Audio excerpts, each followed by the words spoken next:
Hola, voy a dar continuación a la lectura de El mito de Sísifo. Los muros absurdos. Al igual que las grandes obras, los sentimientos profundos siempre significan más de lo que conscientemente dicen. La constancia de un movimiento o de una repulsión en un alma se encuentra en hábitos de obrar o de pensar, y prosigue con unas consecuencias que la propia alma ignora. Los grandes sentimientos pasean consigo su universo, espléndido o miserable. Iluminan con su pasión un mundo exclusivo en el cual recobran su clima. Hay un universo de los celos, de la ambición, del egoísmo o de la generosidad. Un universo, es decir, una metafísica y una actitud anímica. Lo que es cierto de sentimientos ya especializados lo será aún más para emociones de base tan indeterminada, a la vez tan confusas y tan ciertas, tan lejanas y tan presentes, como las que nos causa lo bello o suscita en nosotros lo absurdo. La sensación de absurdo a la vuelta de cualquier esquina puede sentirla cualquier hombre. Como tal, en su desolada desnudez, en su luz sin brillo, es inasible. Pero esa misma dificultad merece una reflexión.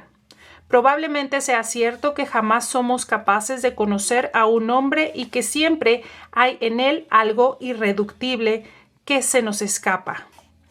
Pero en la práctica conozco a hombres y los reconozco por su conducta, por el conjunto de sus actos, por las consecuencias de su paso, por las consecuencias que su paso suscita en la vida. Del mismo modo puedo definir en la práctica, apreciar en la práctica todos esos sentimientos irracionales que el análisis no sabría aprender. Puedo reunir la suma de sus consecuencias en el plano de la inteligencia, captar y anotar todos sus rostros, dibujar su universo. Es cierto que en apariencia no conozco mejor personalmente a un actor por haberlo visto 100 veces. No obstante, sí saco la suma de los héroes que han encarnado y digo que lo conozco un poco mejor al 100º personaje enumerado.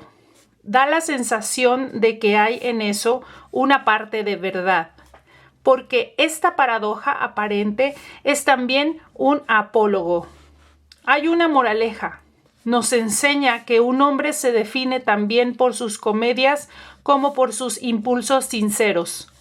Lo mismo ocurre en un tono más bajo, con los sentimientos, inaccesibles en el corazón, pero parcialmente traicionados por los actos que animan y las actitudes espirituales que suponen. Está claro que así defino un método. Pero también lo está que ese método es de análisis y no de conocimiento, pues los métodos implican metafísicas, desvelan sin saberlo conclusiones que a veces pretenden no conocer aún. Las últimas páginas de un libro están ya en las primeras. Por ejemplo, este nudo es inevitable. El método aquí definido confiesa la sensación de que todo verdadero conocimiento es imposible. Solo es posible enumerar las apariencias y hacer perceptible el clima. Quizás podamos alcanzar entonces este inasible sentimiento de la absurdidad en los mundos diferentes, pero fraternos de la inteligencia, del arte de vivir o del arte a secas. El clima de la absurdidad está al comienzo. El final es el universo absurdo y esa actitud anímica que ilumina el mundo con una luz que le es propia, para que resplandezca el rostro privilegiado e implacable que sabe reconocer en él. Todas las grandes acciones y todos los grandes pensamientos tienen un comienzo irrisorio. Las grandes obras nacen a menudo a la vuelta de una esquina o en la puerta de un restaurante. Y lo mismo la absurdidad. El mundo absurdo extrae su nobleza, más que ningún otro, de este nacimiento miserable. En ciertas situaciones, un hombre puede fingir al contestar nada a una pregunta sobre la índole de sus pensamientos. Los seres amados lo saben bien, pero si esa respuesta es sincera, si representa ese singular estado de ánimo en el que el vacío se vuelve elocuente, en el que la cadena de gestos cotidianos se rompe, en el que el corazón busca en vano el eslabón que la reanude, entonces es como el primer signo de la absurdidad. Suele suceder que los decorados se derrumben. Despertar, tranvía, 4 horas de oficina o de fábrica, comida, tranvía, 4 horas de trabajo, cena, sueño y lunes, martes, miércoles, jueves, viernes y sábado, al mismo ritmo. Es una ruta fácil de seguir la mayoría del tiempo, pero un día surge el ¿por qué? Y todo comienza con esa lasitud teñida de asombro. Comienza, eso es importante. La lasitud está al final de los actos de una vida maquinal, pero inaugura al mismo tiempo el movimiento de la conciencia. Lo despierta y provoca la continuación. La continuación es la vuelta inconsciente a la cadena o el despertar definitivo. Al final del despertar llega con el tiempo la consecuencia, suicidio o restablecimiento. La lasitud tiene en sí algo de desalentador. Aquí debo llegar a la conclusión de que es buena, porque todo comienza por la conciencia y nada vale sino por ella. Estas observaciones no tienen nada de original, pero son evidentes. De momento basta con eso, al efectuar un reconocimiento somero de los orígenes de lo absurdo. El simple cuidado es el origen de todo. Asimismo, y durante todos los días de una vida sin brillo, el tiempo nos lleva, pero llega siempre un momento en que hay que llevarlo a él. Vivimos hacia el futuro, mañana, más adelante, cuando te labres una posición, con los años lo entenderás. Estas inconsecuencias son admirables, pues al fin y al cabo se trata de morir. No obstante, llega un día y el hombre comprueba o dice que tiene 30 años. Afirma así su juventud, pero al mismo tiempo se sitúa con relación al tiempo, ocupa su lugar en él, reconoce estar en cierto momento de una curva que confiesa que debe recorrer. Pertenece al tiempo y, en el horror que lo atrapa, reconoce a su peor enemigo. Mañana ansiaba el mañana, cuando todo él hubiera debido rechazarlo. Esta rebelión de la carne es lo absurdo. Un peldaño más abajo y encontramos la extrañeza. Darse cuenta de que el mundo es espeso. Entrever hasta qué punto una piedra es ajena. No es irreductible. Con cuánta intensidad la naturaleza, un paisaje, puede negarnos. En el fondo de toda belleza yace algo inhumano, y esas colinas, la suavidad del cielo, los dibujos de estos árboles, pierden al instante el sentido ilusorio con que los revestíamos, más alejados ya que un paraíso perdido. La primitiva hostilidad del mundo asciende, desde el fondo de los milenios hacia nosotros. Durante un segundo ya no lo entendemos, pues durante siglos no hemos entendido en él sino las figuras y dibujos que previamente le aportábamos. y ahora nos fallan las fuerzas para usar ese artificio. El mundo se nos escapa y después vuelve a ser él.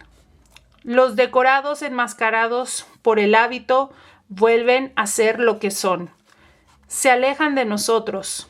Lo mismo que hay en días en los que, bajo su rostro familiar, vemos de pronto como una extraña a la mujer amada hace meses o años. Quizás lleguemos a desear lo que nos deja de pronto tan solos. Pero aún no ha llegado ese momento. Una sola cosa, este espesor y esta extrañeza del mundo es lo absurdo. Los hombres también segregan inhumanidad. En ciertas horas de lucidez, el aspecto mecánico de sus gestos, su pantomima carente de sentido vuelve estúpido cuanto los rodea. Un hombre habla por teléfono detrás de una mampara de cristal. No lo oímos, pero vemos su mímica sin sentido. Nos preguntamos por qué vive. Ese malestar ante la inhumanidad del hombre, esa incalculable caída ante la imagen de lo que somos, esa náusea, como la llama un autor de nuestros días, es también lo absurdo, e igualmente el extraño que en ciertos segundos nos sale al encuentro en un espejo, el hermano familiar, y sin embargo inquietante que encontramos en nuestras fotografías es también lo absurdo. Llego por fin a la muerte y al sentimiento que de ella tenemos. Sobre este punto se ha dicho todo y lo decente es abstenerse de patetismos. Sin embargo, nunca nos asombrará lo bastante que todo el mundo viva como si nadie supiera.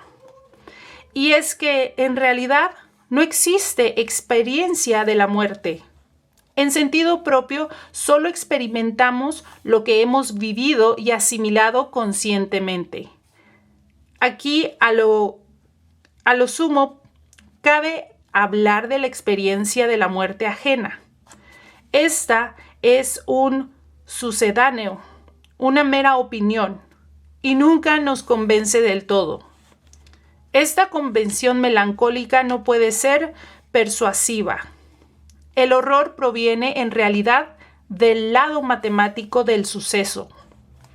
Si el tiempo nos espanta es porque hace la demostración, la solución viene luego. Todos los grandes discursos sobre el alma recibirán aquí, al menos durante un tiempo, la prueba del 9 de su contrario. El alma ha desaparecido de este cuerpo inerte, donde una bofetada no deja huella. Ese lado elemental y definitivo de la aventura constituye el contenido del sentimiento absurdo. Bajo la mortal iluminación de este destino aparece la inutilidad.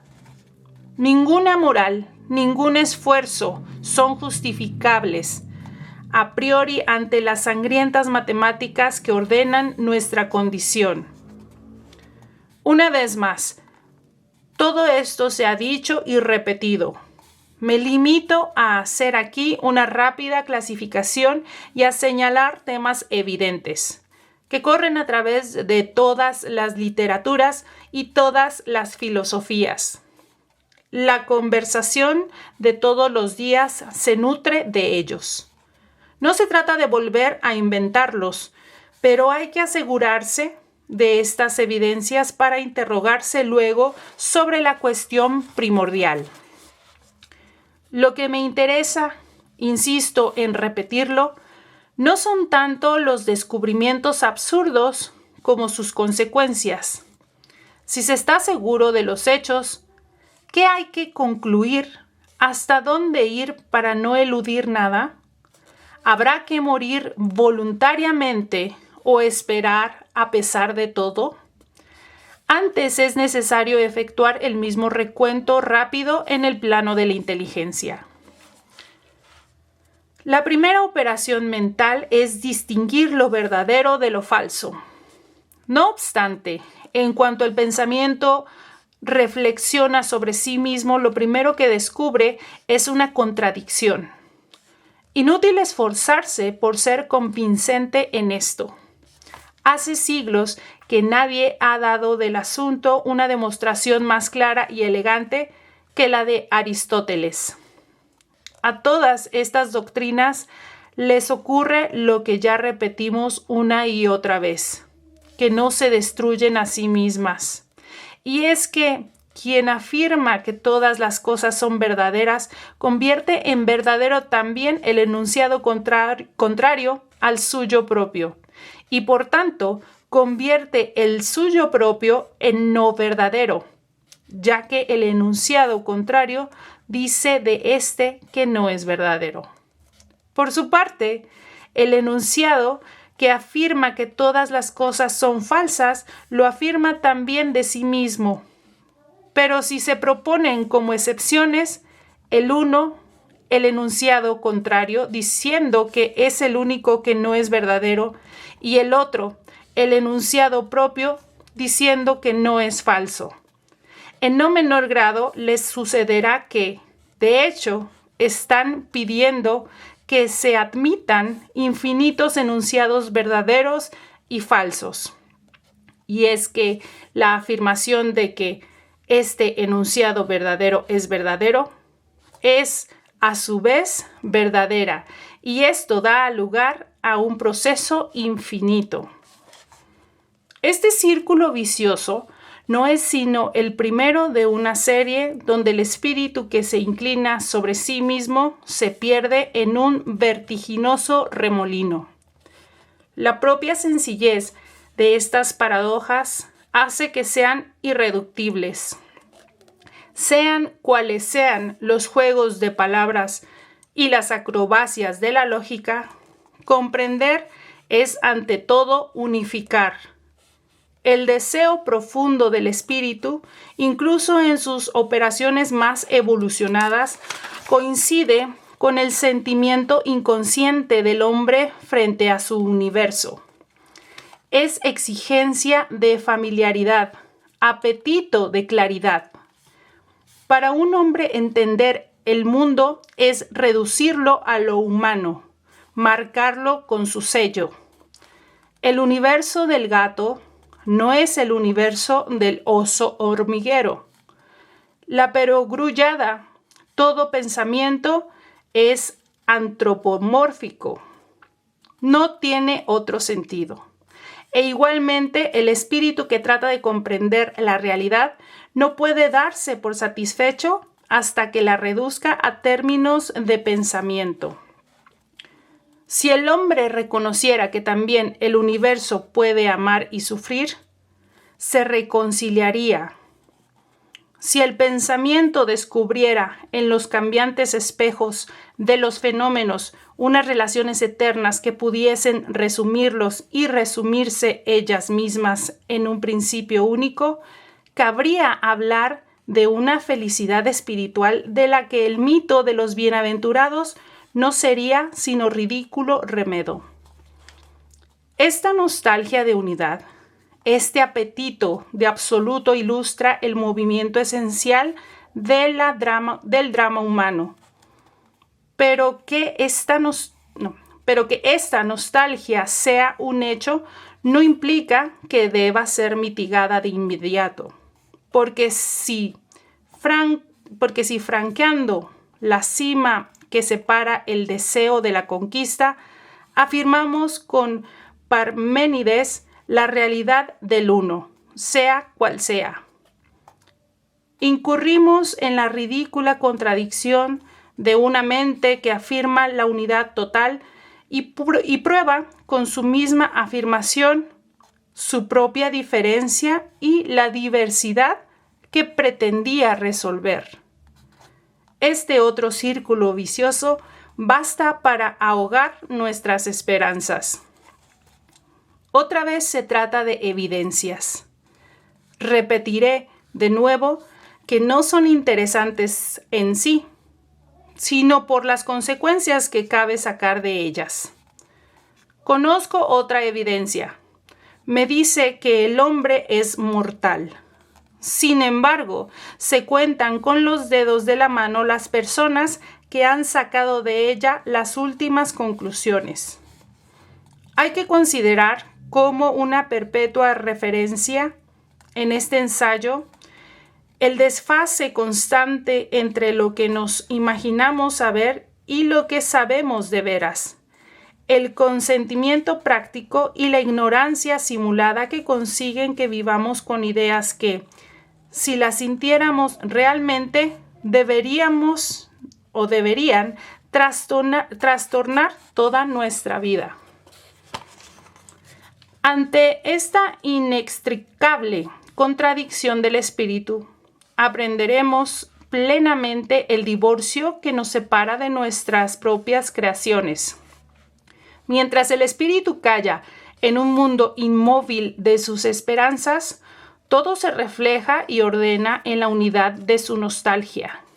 Pero al primer movimiento, ese mundo se resquebraja y se derrumba. Una infinidad de fragmentos relucientes se ofrecen al conocimiento. ¿Desesperamos de reconstruir alguna vez la superficie familiar y tranquila que apaciguaría nuestro corazón?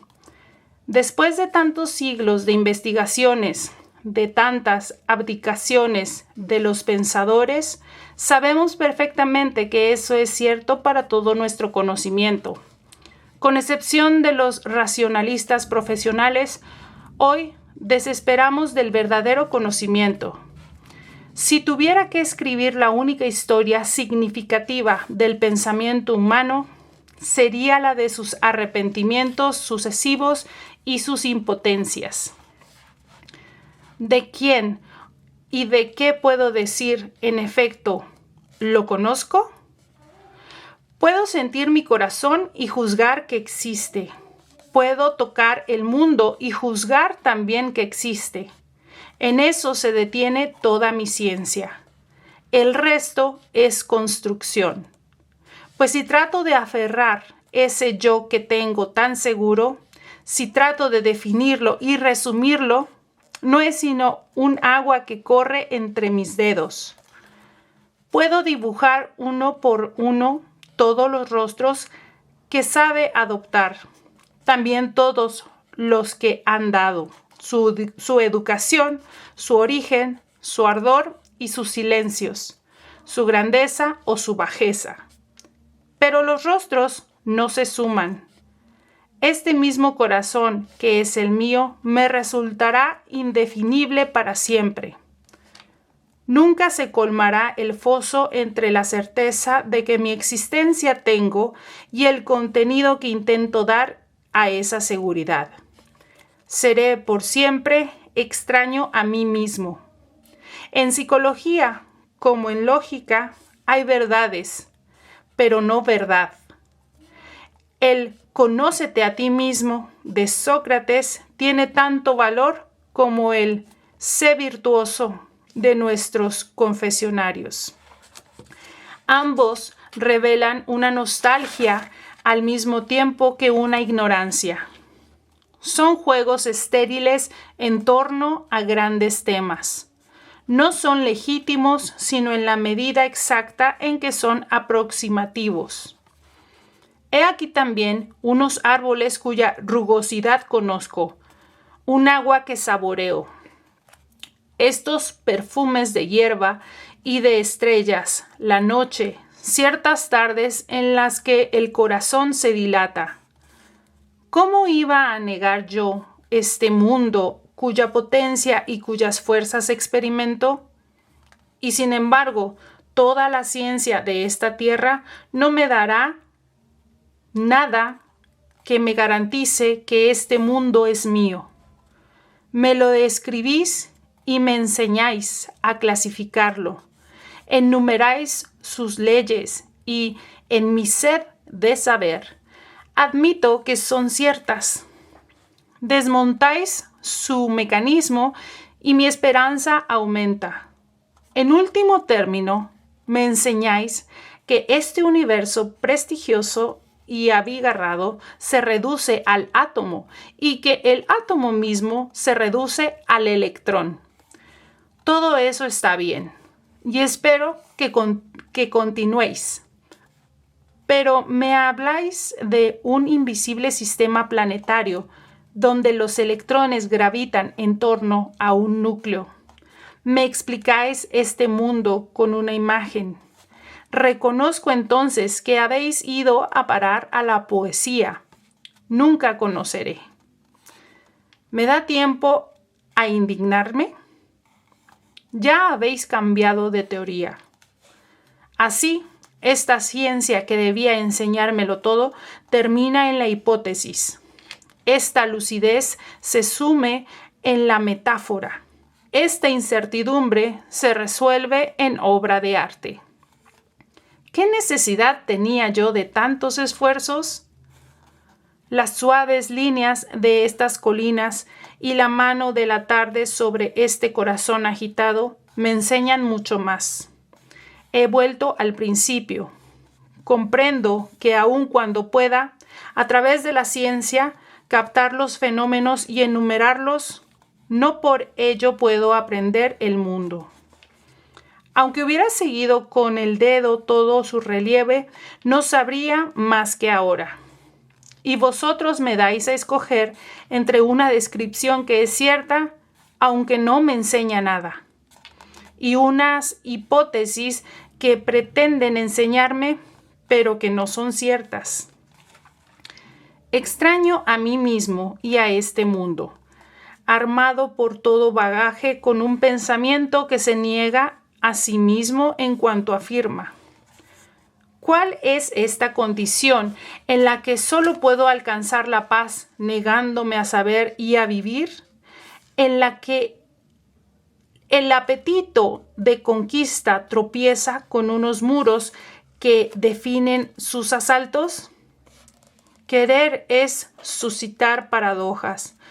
Todo está ordenado para que nazca esa paz emponzoñada que dan la indiferencia, el sueño del corazón o los renunciamientos mortales. La inteligencia, pues, también me dice a su manera que este mundo es absurdo. Es inútil que su contrario, la razón ciega, asegure que todo está claro. Yo esperaba pruebas y deseaba que tuviese razón. Mas a pesar de tantos siglos pretenciosos y por encima de tantos hombres elocuentes y persuasivos, sé que eso es falso. En este plano, al menos, no hay felicidad si no puedo saber. Un hombre honrado se muere de risa con esa razón universal, práctica o moral, ese determinismo, esas categorías que lo explican todo. No tienen nada que ver con el espíritu.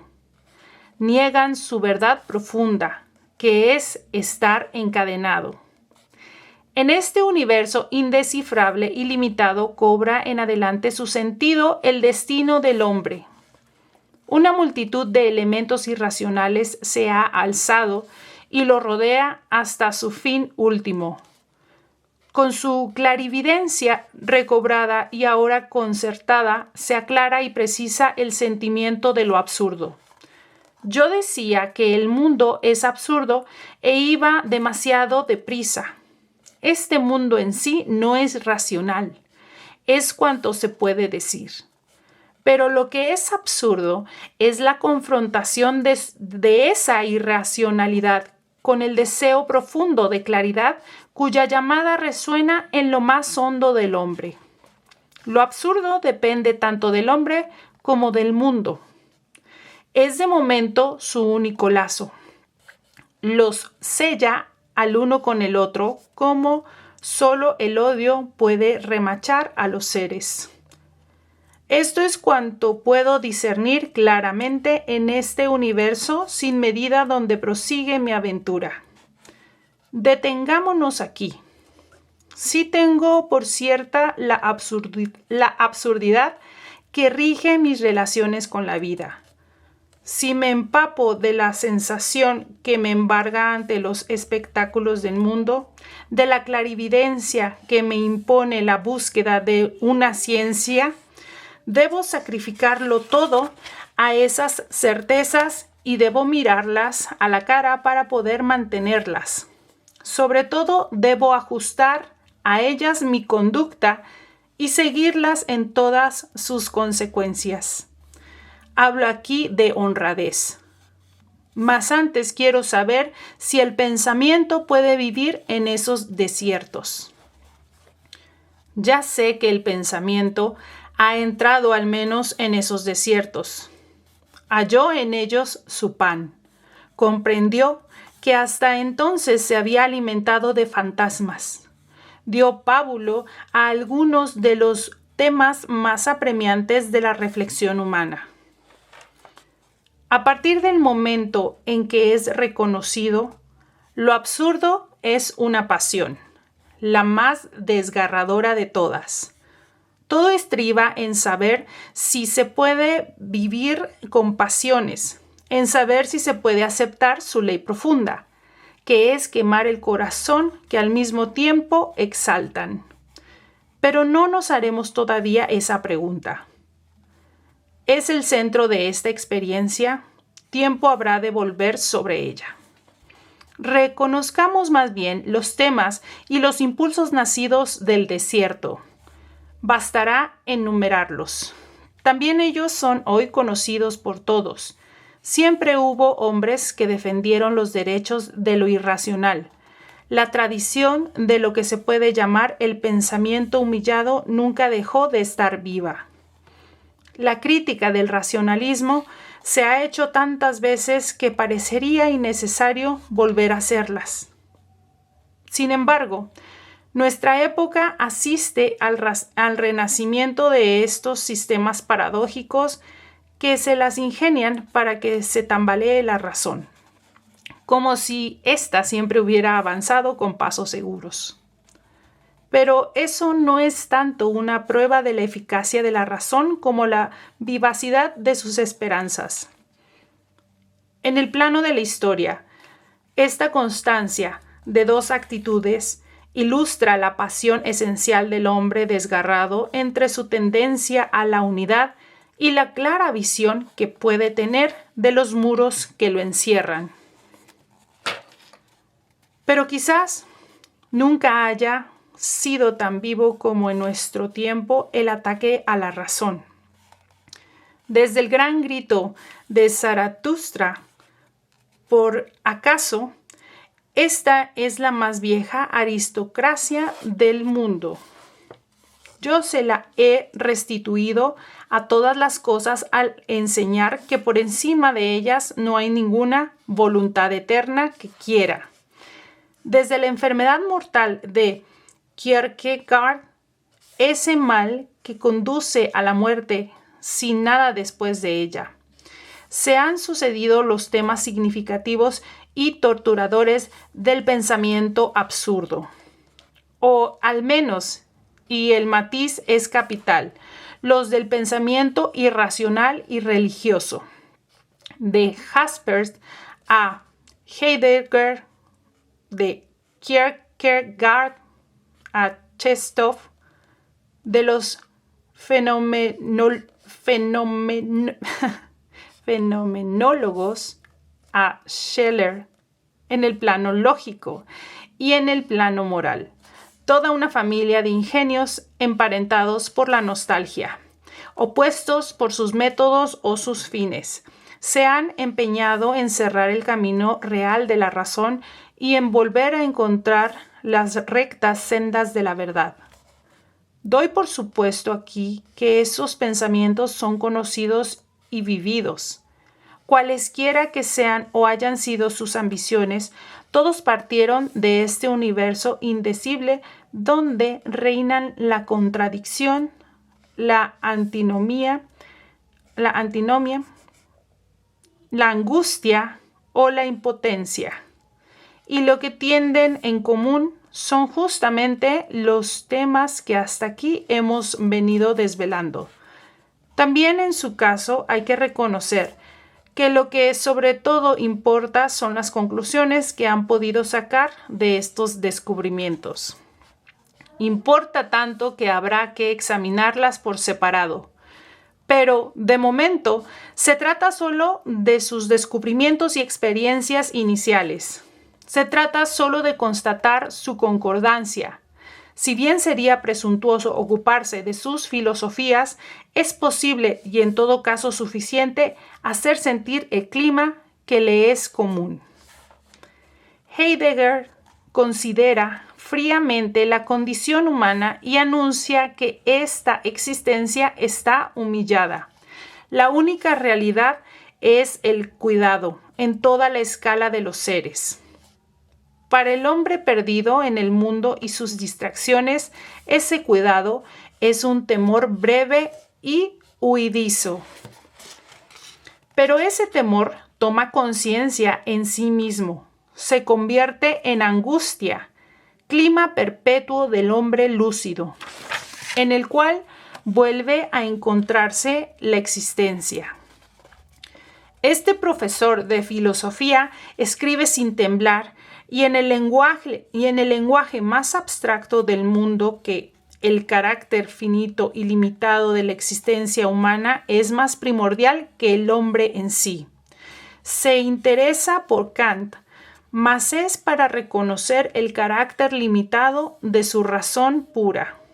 Para concluir, al término de sus análisis, que el mundo ya no puede ofrecer nada al hombre angustiado.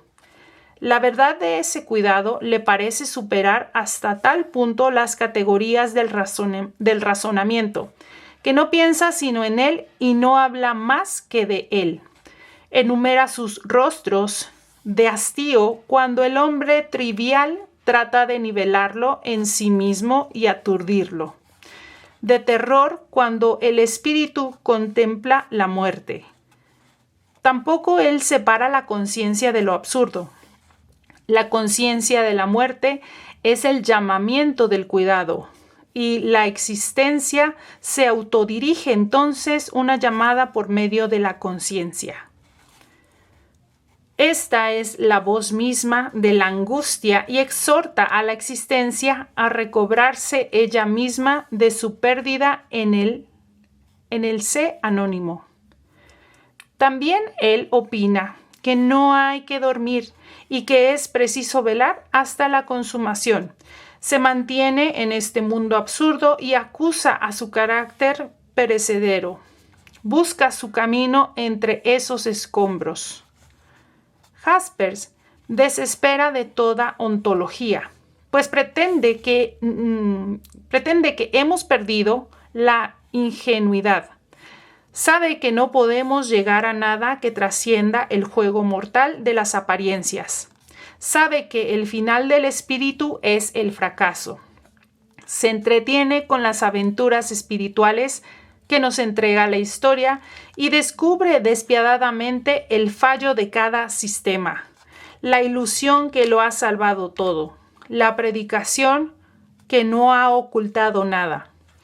En este mundo devastado, donde queda demostrada la imposibilidad de conocer, donde la nada parece la única realidad y la desesperación sin remedio la única actitud, trata de encontrar el hilo de Ariadna que lleva a los divinos secretos.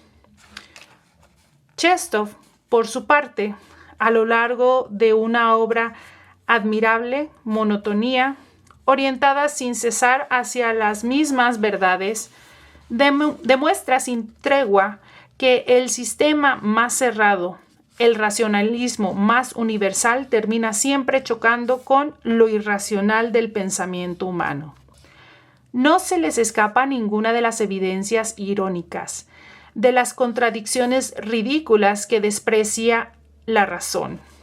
Solo una cosa le interesa y es la excepción, sea en la historia del corazón o en la del espíritu.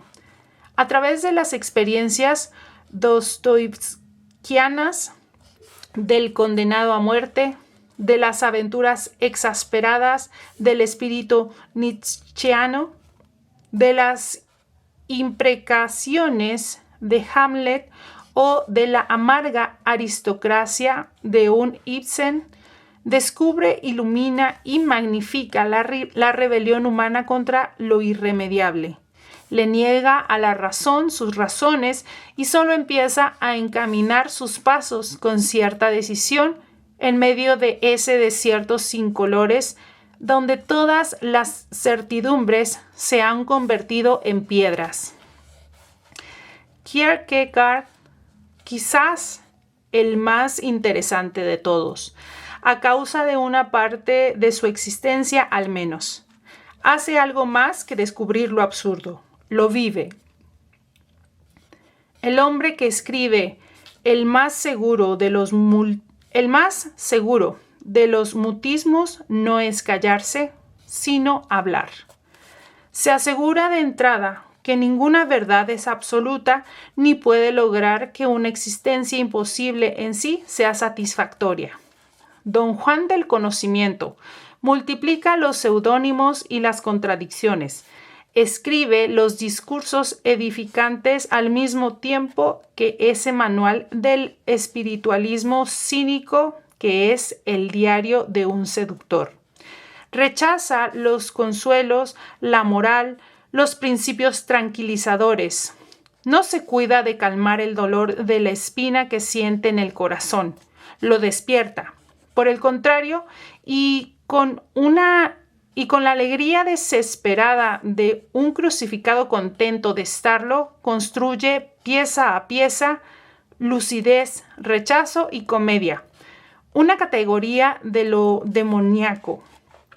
Ese rostro a la vez tierno y sarcástico, esas piruetas seguidas por un grito salido del fondo del alma, es el mismo espíritu absurdo enfrentado a una realidad que lo supera. Y la aventura espiritual que lo conduce a Kierkegaard, a sus amados escándalos, comienza también en el caos de una experiencia privada de sus decorados y de vuelta a su incoherencia primera. En un muy distinto plano, el del método, y con sus mismas exageraciones, Husserl y los fenomenólogos restituyen el mundo en su diversidad y niegan el poder trascendente de la razón. El universo espiritual que enriquece con ellos de forma incalculable, el pétalo de rosa, el mojón kilométrico o la mano humana tienen tanta importancia como el amor, el deseo o las leyes de gravitación. Pensar ya no es unificar. Familiarizarnos con la apariencia bajo el rostro de un gran principio. Pensar es aprender de nuevo a ver, a estar atento, es orientar la conciencia, es hacer que cada idea y cada imagen, a la manera de Proust, un lugar privilegiado. Paradójicamente, todo es privilegiado, lo que justifica el pensamiento en su extrema conciencia. Para ser más positivo que los de Kierkegaard o Chestov, el sistema husserliano es, en su origen, niega, sin embargo, el método clásico de la razón, decepciona a la esperanza, abre a la intuición y al corazón toda una proliferación de fenómenos cuya riqueza tiene algo de inhumano. Esos caminos llevan a todas las ciencias o a ninguna. Es decir, que aquí el medio tiene más importancia que el fin. Se trata solamente de una actitud para conocer y no de un consuelo. Una vez más, por lo menos al principio. ¿Cómo no percibir el profundo parentesco de estos espíritus? ¿Cómo no ver que se agrupan en torno a un lugar privilegiado y amargo donde ya no tiene cabida la esperanza? Quiero que me lo expliquen todo o nada. Y la razón es impotente ante este grito del corazón. La mente, despertada por esta exigencia, Busca y no encuentra sino contradicciones y desatinos. Lo que yo no comprendo carece de razón. El mundo está poblado de esas irracionalidades. Por sí solo, cuyo significado único no comprendo, no es sino una inmensa irracionalidad. Si pudiera decir una sola vez, esto está claro, todo se salvaría, pero estos hombres proclaman a porfia que nada está claro, todo es caos, que al hombre solo le queda su clarividencia y el conocimiento preciso de los muros que lo rodean. Todas estas experiencias concuerdan y se confirman. El espíritu llegado a los confines debe emitir un juicio y elegir sus conclusiones. En este punto se sitúa el suicidio y la respuesta. Pero yo quiero invertir el orden de la búsqueda y a partir de la aventura inteligente para regresar a los gestos cotidianos. Las experiencias aquí mencionadas nacieron en el desierto que no hay que abandonar. Por lo menos es preciso saber hasta dónde han llegado. En este punto de su esfuerzo el hombre se halla ante lo irracional. Siente en sí su deseo de dicha y de razón. Lo absurdo nace de esta confrontación entre el llamamiento humano y el silencio irrazonable. El silencio irrazonable del mundo. Eso es lo que no hay que olvidar. A eso hay que aferrarse, pues toda la consecuencia de una vida puede nacer de ello. Lo irracional, la nostalgia humana y lo absurdo que surge de su cara a cara, he aquí los tres personajes del drama que debe terminar necesariamente con toda la lógica de que es capaz una existencia. Hasta aquí dejamos la lectura hoy. Muchas gracias.